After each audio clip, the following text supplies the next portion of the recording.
The following was recorded during the COVID-19 pandemic through Zoom meetings in accordance with local health guidelines.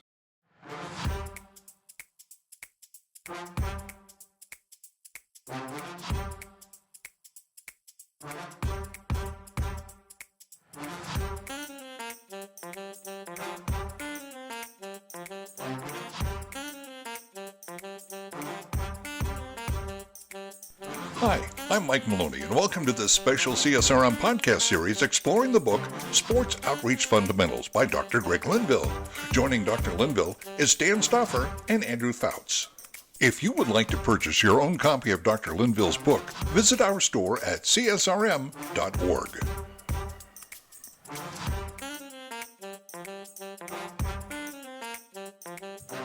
Well, hello, everyone, once again, and welcome to another CSRM podcast as we are continuing to work through a great resource, the Fundamentals of Sports Ministry Outreach. And we began last session talking about some of the different continuums of tensions within sports ministry outreach. And we did discuss a couple of different things involving sportianity, Christianity, gamesmanship, things like that. And we just want to draw your attention to the fact that we have some other resources where you can read this, and we just encourage you go get the book, get the Sports Fundamentals book, and just go ahead and just dive into that continuum there and kind of see what God says to you about all of that. Andrew probably is going to go ahead and throw up some different resources as well that maybe you could read about this or different podcasts. So check your screen for that as well. And today, and Dr. Linville also has an entire book that covers Christmanship, sportsmanship, gamesmanship, and so that's another one that I believe that was the first one in the series, right, Greg? Yep, Christmanship, a theology of competition and sport. So yeah, that's another good one to get if you want to focus primarily into that. And our blogs and stuff deal a lot with these topics as well. Absolutely. Lots of great resources there just to kind of define, your philosophy of how you're going to run your sports ministry outreach. And then that leads us to today, continuum of tension number 3. Dr. Linville, we're talking about the local church and the para-ministry philosophy. So kind of dive into what this book discusses about this continuum of tension here. Thanks, guys, for everything. And yeah, we're on these continuums. They've actually, in the book, we're 7. They've actually grown to 9 as we have continued to understand what we do in sports ministry and sports outreach. And this particular one is, sometimes people need to just start with saying, well, para-ministry, para-church. A definition for us is that para, meaning beside, outside of, beside, we don't believe that any ministry can actually be outside of the Church of Jesus Christ. And so we choose very intentionally to use the theological definition of para ministry. Still in the church, but it's a ministry beside something. And so these are sports related para ministries that are often called in our culture para church, but we call them para ministry. Okay. With that said, what are we talking about? We're talking about actually CSRM. CSRM is a para ministry. It's not a ministry of any one local church, but it is a ministry within the Church of Jesus Christ, the universal church. And others are like this. FCA, AIA, PAO. Typically, you have to have an A in your name. Some reason we don't. But some of the differences need to be understood. Our CSRM's vision is a changed life. That means somebody who's come to Christ, they've made a day's decision to accept Jesus as their Lord and Savior, and they become a dedicated disciple, a lifelong growing disciple of Jesus. Okay, now, whether it's a local church or a para ministry, that pretty much the same. We're all trying to get to the point of bringing those who are far from Jesus and his church into a personal relationship with both, with Jesus and the local church. Okay, now, what happens oftentimes in this is that we find that within the para-ministry, their strength is that they can reach those people who are far out there, but they find it more difficult to actually bring them to full discipleship. And the local church really is probably the best at developing that dedicated disciple, but they oftentimes struggle to reach that person who is far from the church, far from Jesus. And so we really see that there's a need for both of these. We need to be able to reach, and then we need to disciple. And what we're recommending in this continuum is that they really work together more so than they've ever done before. Now, the difference between the paraministry of CSRM and the paraministries, the other names that I mentioned, are that CSRM's then mission is to empower, equip, train, resource the local church to go do that evangelistic disciple making. And we're not designed to be self-sustaining, like bring people into our ministry for their spiritual growth. Now, we bring people into our ministry to further the ministry, the mission, but ours is a little different in that regard. We're not actually the ones that go out and reach the person. We're empowering people. We're empowering local churches to go do that. And so let me just get back to the theological, level one theological truth.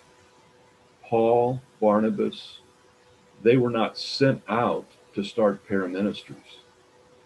They were sent out to plant local churches, to grow churches.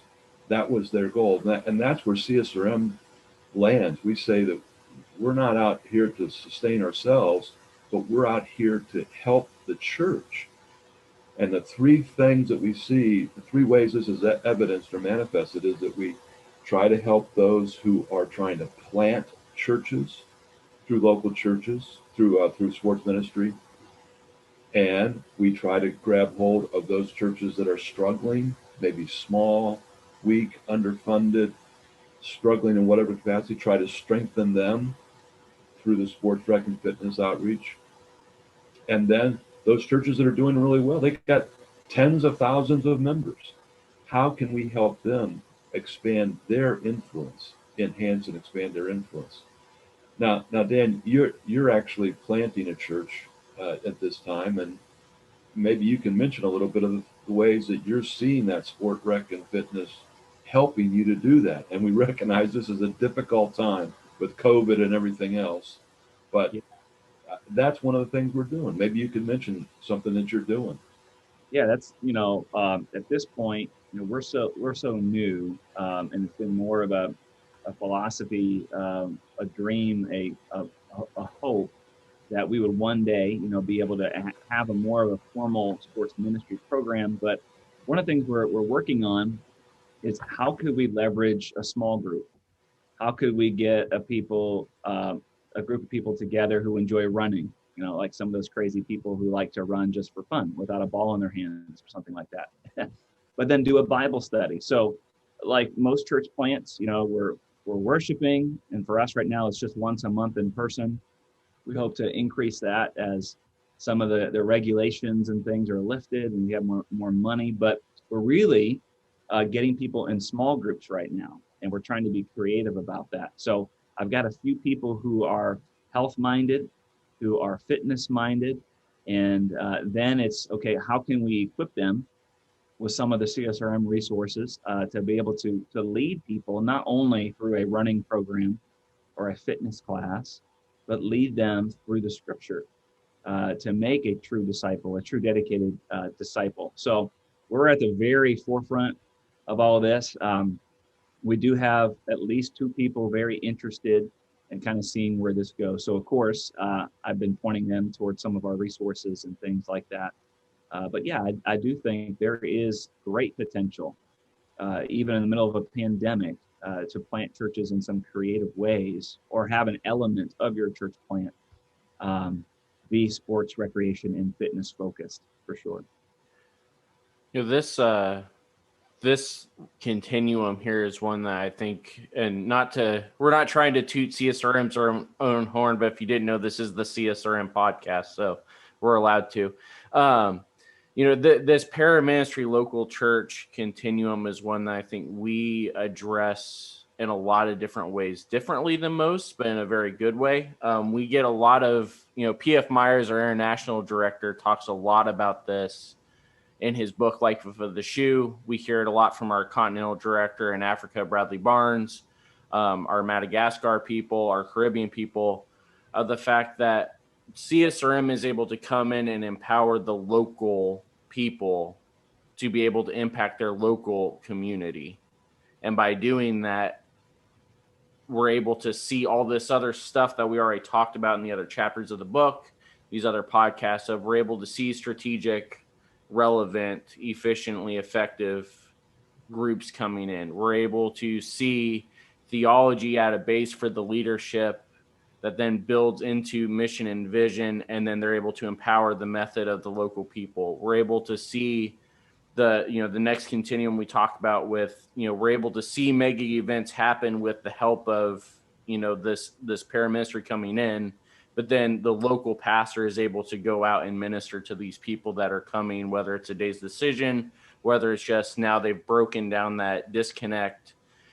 This is something that is not unique to CSRM, but I think it's one thing that we do very well. It's something that if this is an area that you definitely as a church are saying, this is something I need help with, I need somebody to come alongside, contact us. We'd love to come in for whether it's consultation, whether it's credentialing, certification, networking, whatever it may be. This is an area that we really thrive in and love to talk about, is how can we help the local congregation impact their local community.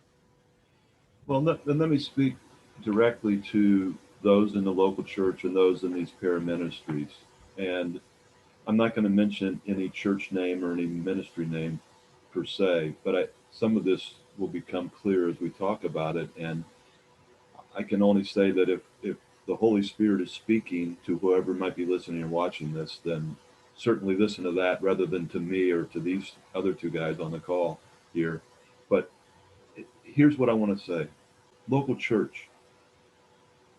I've heard from many of the, through the years, the senior pastors or the head elder or someone, and saying, we're just not reaching people.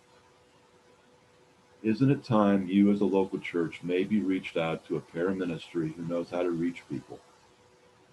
Isn't it time for you to go to some of those that are maybe focused in on the college campus, and that you start to go to those folks and learn about the college culture and how to reach people?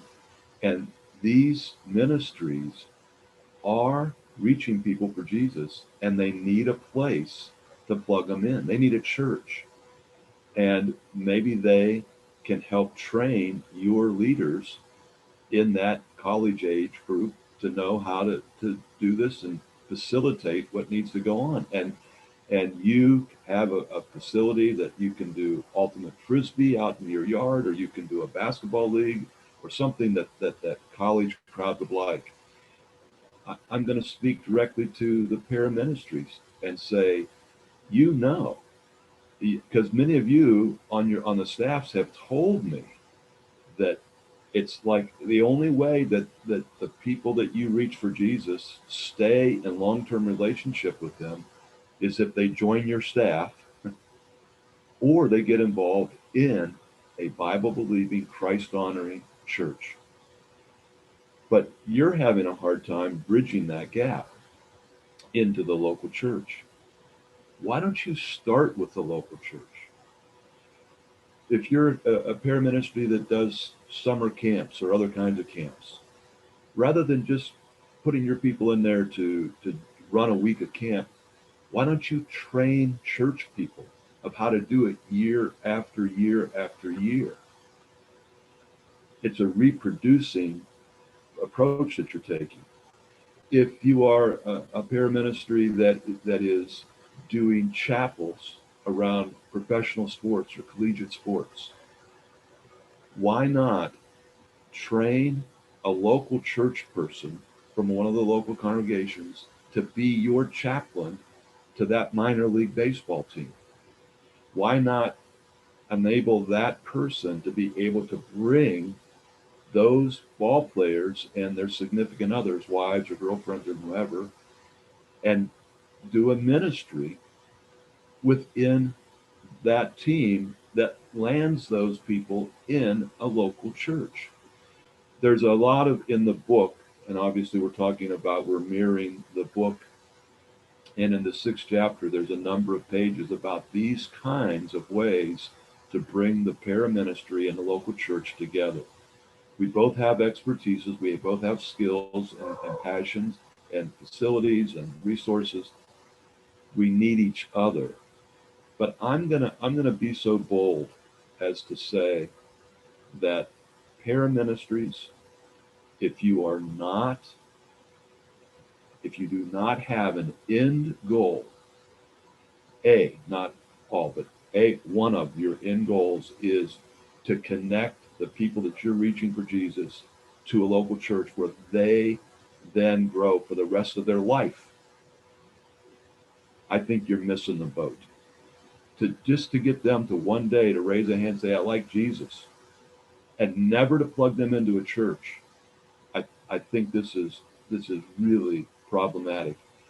It starts with you going to a local church, that you're part of that church every Lord's Day. You're part of the small groups, you're part of all that, and you can bring those athletes with you to that church. And I'm going to speak directly to the local church. If you are not actively reaching those who are far from Christ, those that are on the high school, the college campus, those in the workforce, those wherever, you need to grab hold of somebody who knows how to do that, like these paraministries, and work collectively, cooperatively, synchronistically with each other.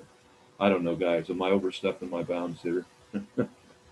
You are Mr. Sports Ministry Apologetics, so I don't think anything you say is going to be out of your expertise here. A couple things that did come to mind, though. One is David Waddell, our current executive director, and he's been on our board for a long time. He's a good author as well. One of the things that he talks about a lot is that, ministers are one of the few places where realistically you are working with the goal of basically making yourself obsolete within your church. He's talked a lot about the fact we just had a celebration of John Lawmer's 20 years in ministry at Germantown Baptist. David Waddell brought him on as just an assistant at one point, and now he's been there for 20 years. If we are not doing that, then the church is not going to be able to sustain itself. We're working on some other resourcing here for future things where we talk about the fact that, one of the places that the church, and especially the U.S., is part of the reason it's dying right now is because there has not been a good job of building up that replacement within the next generation, within different people within our community.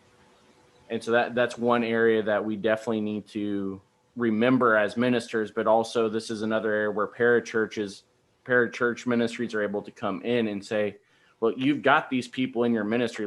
We can help you train them. We can help you teach. We can train you to be able to train them so that they can train the next generation after you're gone as well. The other thing that came to my mind is if you are a para ministry and don't have a local church to connect to, or don't know how to do that, or you maybe didn't even really realize there were other people out there like you. The shirt I'm wearing, Reach Gathering, is a good place you can go to learn how to do that and to network and to meet other local churches. You can find out, we'll put the link up, reachgathering.org. You can get all the information for that as well. And I'd like to speak to one last thing quickly, if I could. one of the biggest obstacles why the local church and these paraministries will not work together, if I haven't offended you yet, this is going to be offensive, is ego. Yep. It's the ego that maybe if you're a paraministry, you kind of look down on the church and you've got all the great resources and you've got the way to do it. And maybe if you're in the local church, you're looking at paraministry and say, they don't really go deep with the gospel. They don't do this or they don't do that. And you're looking at each other in disparaging ways. These are your brothers and sisters. We are the church. And I am just saying, let's lay down our egos. Yes. Let's don't care if our paraministry or our local church grows or gets a certain prestige. If we're bringing people to Jesus because we laid down our egos and laid down we've always done it that way, then we can see something really, really tremendous happen here. Yeah. There you have it, Dan. I think it's good. And, we are equal opportunity offenders. So it's all good. I think we've covered our bases there. But no, it gives us something all to think about. And if we're honest, I think we all struggle with ego sometimes and letting people in and collaboration. But man, do we get a lot more done when we expand our networks, when we really truly make it about the kingdom and we let go of ego and other things that we try to hold on to. And really, and we touch on this briefly with this continuum here, but it's really about multiplication, not just adding to our own kingdom, right? Great point. Our own parachurch, our own church. And if we're honest, we all love numbers because they do indicate something. We want to grow, healthy things grow, but we can see a multiplication of growth if we work together. And so just want to encourage you with that. Greg, I think you gave some very powerful words there. And unfortunately, we are out of time today for this podcast. We just encourage you, check out the fundamentals of sports ministry outreach, read through this chapter here, this continuum in particular. If you're in a parachurch, paraministry, if you're in a church, read this and challenge yourself. How can I let go of ego and work together with others to have a greater impact in disciple making? So tune in next time as we continue on with this chapter, and we look forward to it. Dr. Linville, thank you so much. Andrew, thank you so much. And again, we'll see you next time. Take care. If you would like to purchase your own copy of Dr. Linville's book, visit our store at csrm.org. The CSRM podcast is a production of the Association of Church Sports and Recreation Ministers and their video production house, Overwhelming Victory Flix. Dr. Greg Linville is the executive producer, and Andrew Fouts is associate producer and editor. For more information about CSRM, visit csrm.org. For more information about Overwhelming Victory, visit overwhelmingvictory.org. The CSRM podcast is the flagship member of a new podcast network called Overwhelming Victory Radio. For more information on Overwhelming Victory Radio or to listen to our partner podcasts, visit overwhelmingvictory.org/OV radio. For CSRM Podcasts, I'm Mike Maloney. Have a blessed day.